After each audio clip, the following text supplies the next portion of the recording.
बंदा यहाँ पर कोई बचेगा नहीं अगर उसने हिमाकत की इजराइल पर आवाज उठाने की। तो ये तस्वीर आप देखिए वॉल पर, ये तस्वीर जो हम आपको दिखा रहे हैं, ये आईडीएफ ने ट्वीट ये किया है।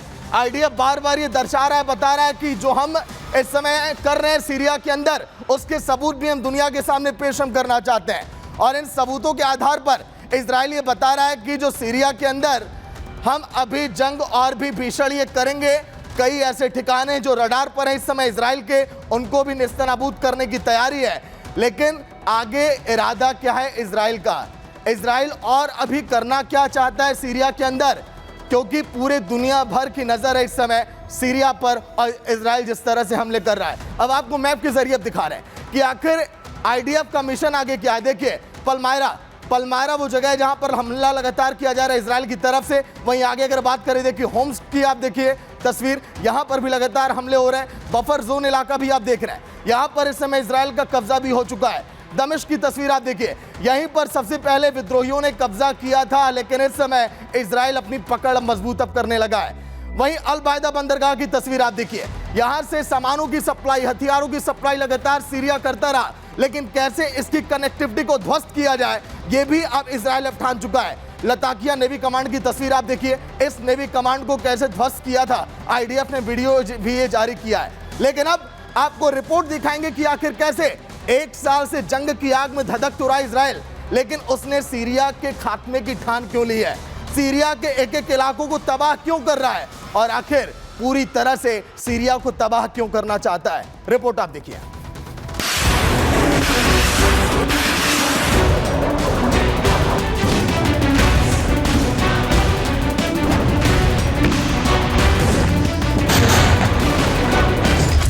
सीरिया में इजराइल का ताबड़तोड़ अटैक,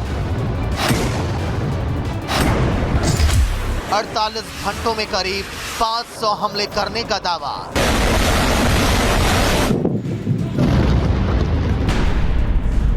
जमीन से लेकर समंदर तक नेतन्याहू ने खत्म की सीरिया की मिलिट्री पावर।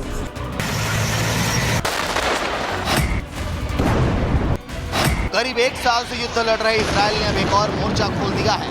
सीरिया में जारी उथल पुथल के बीच इजराइल की सेना ने अब असद के देश को निशाना बनाया है।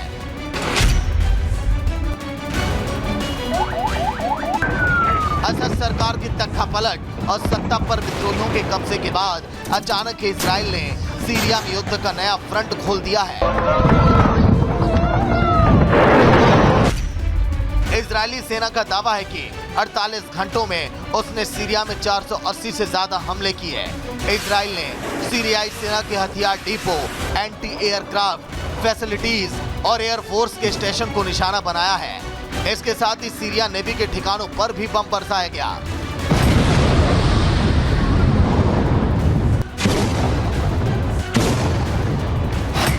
ये हमला सिर्फ न केवल इजराइल की सीमा से सटे इलाकों में किए गए, बल्कि सीरिया के सुदूर अंदरूनी इलाकों में मौजूद सैन्य ठिकानों को भी निशाना बनाया गया है।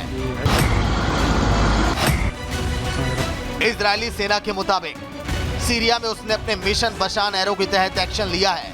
बशान एरो का ये मिलिट्री एक्शन करीब 48 घंटे तक चला।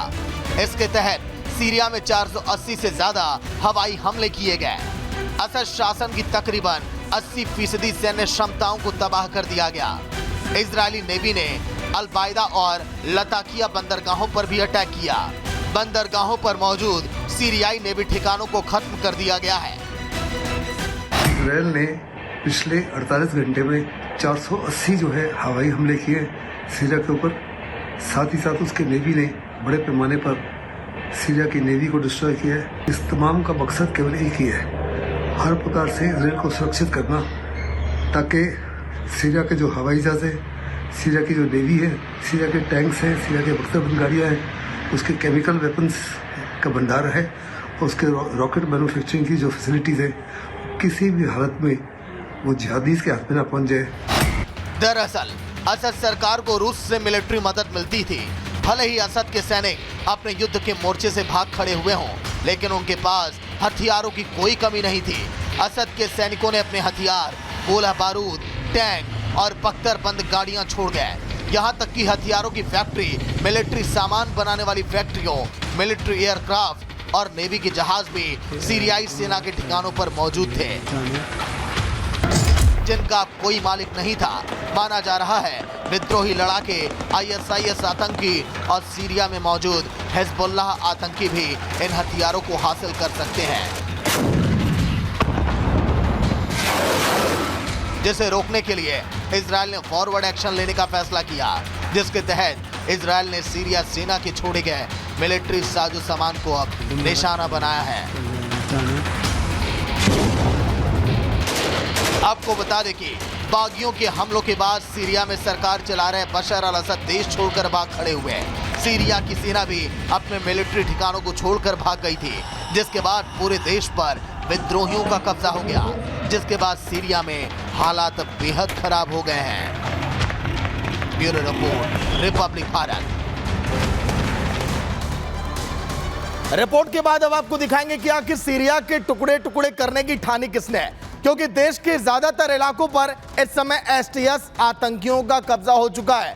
दक्षिण में मौजूद गोलान पहाड़ी पर इजराइल का कब्जा हो गया है, जो सबसे ऊंची चोटी है, वहां पर भी इजराइल ने अपनी धाक कब्जा मा ली है।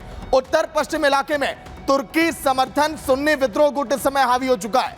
वहीं आगे अगर बात करें उत्तर पूर्वी के बड़े हिस्से पर US समर्थित कुर्द फोर्सेस का भी कब्जा है। जमीन से लेकर आसमान तक इस समय सीरिया में त्राहिमाम मचा हुआ है।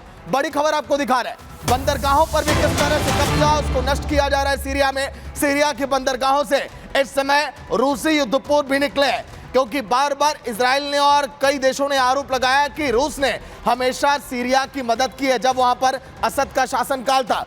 देखिए, सीरिया से जो रूसी युद्धपोत निकले हैं और विद्रोही इस समय लगातार दबाव भी बना रहे हैं कि कैसे रूसियों से एक बार फिर तालमेल को बेहतर किया जाए। सीरिया से जुड़ी एक और बड़ी खबर आपको वो दिखाने जा रहे हैं, जहां पर हमले लगातार जारी है। इसी बीच एक और जो तस्वीर निकलकर सामने आई, ताजा हालात पर ईरान की पहली प्रतिक्रिया अब आई है। बड़ा खुलासा ईरान ने किया है, जो दावा किया जा रहा है ईरान की तरफ से। ईरान के सुप्रीम लीडर अली खामेनेई का दावा है। अली खामेनेई अब ये इस समय कह रहे हैं कि ये जो पूरी साजिश है ये अमेरिका की तरफ से की गई है। उनकी प्रतिक्रिया में यह भी कहा गया कि ये पूरी चाल है और इस चाल के तहत सीरिया में इस तरह के हालात पैदा किए गए। सीरिया के मिलिट्री पावर को खत्म किया गया, वहां से असद सरकार का पूरी तरह से खात्मा किया गया और अभी भी वहां पर हर तरफ तबाही का मंजर है। तो अगली कहानी आपको दिखाएंगे सिडनाया में आखिर टेरर कैसे। खौफनाक मंजर, उस जेल की तस्वीर जहां पर दुनिया का कोई भी कैदी जाने से क्यों कतराता रहा। यही नहीं, सिडनाया जेल के अंदर असद शासनकाल में कई ऐसी महिलाएं भी बनती जिन्होंने वहां पर बच्चे तक को जन्म दे दिया। एक बड़ा खुलासा आपको दिखा रहे हैं, एक बड़ा खुलासा जो सिडनाया जेल को लेकर सामने आया है। असद सरकार की सिडनाया जेल पर बड़ा खुलासा, कई बच्चे इस समय जेल के अंदर हैं।